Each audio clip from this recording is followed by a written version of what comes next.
Bien, moi, je suis Laurent Hérochon, je suis le responsable du Pas de l'Oiseau. Le Pas de l'Oiseau, c'est une compagnie de théâtre qui est basée à Vennes et qui fait à la fois des spectacles et puis qui en accueille, qui programme et qui fait pas mal d'actions culturelles.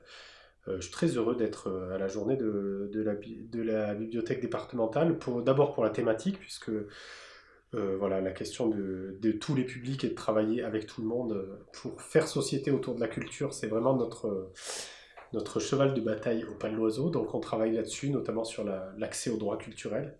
Donc cet après-midi, j'ai animé un atelier autour d'un projet qu'on mène depuis 3 ans, ça sera la troisième année cette année, qui s'appelle la Radio des Fous Furieux, qui est un atelier stage radio pendant une semaine pour les jeunes du territoire, avec l'idée qu'ils montent une émission en direct, en public, et qui parlent de ce dont ils ont envie de parler.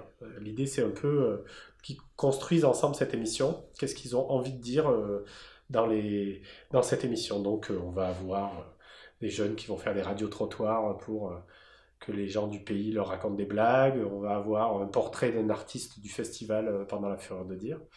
Et donc, j'ai présenté ce projet-là à des bibliothécaires avec l'idée d'expliquer un peu comment une action culturelle peut être une action de construction des individus, des personnes, et puis une construction de groupes, de collectifs, de comment faire ensemble avec des publics très divers.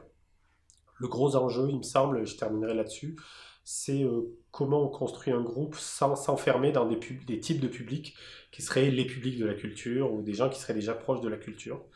Donc j'ai beaucoup insisté sur la logique de partenariat, comment le lien avec les établissements scolaires, les associations qui travaillent plus avec des publics en difficulté, nous permettait d'avoir des inscrits qui venaient d'horizons très divers pour que justement la parole qui passe dans l'émission de radio soit pas une parole confisquée par des gens qui ont l'habitude d'avoir la parole, notamment des jeunes, hein, parce qu'il y a des jeunes qui ont la parole parfois, mais aussi par des jeunes qui ont moins souvent la parole. Donc nous on est sur Vennes, hein, le Pas de l'Oiseau, donc on a un public très populaire.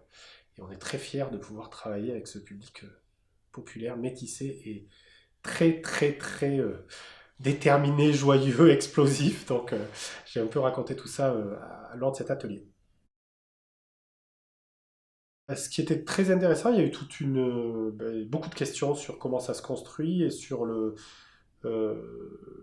notamment l'idée de co-construire les projets à partir des gens. Ça, c'est vraiment un truc qui est remonté. Et puis petit à petit, l'échange qui devait basculer sur trouver des actions, on a été vraiment sur des exemples d'actions que chaque médiathèque a menées et en se disant ben, comment on pourrait faire autrement pour élargir.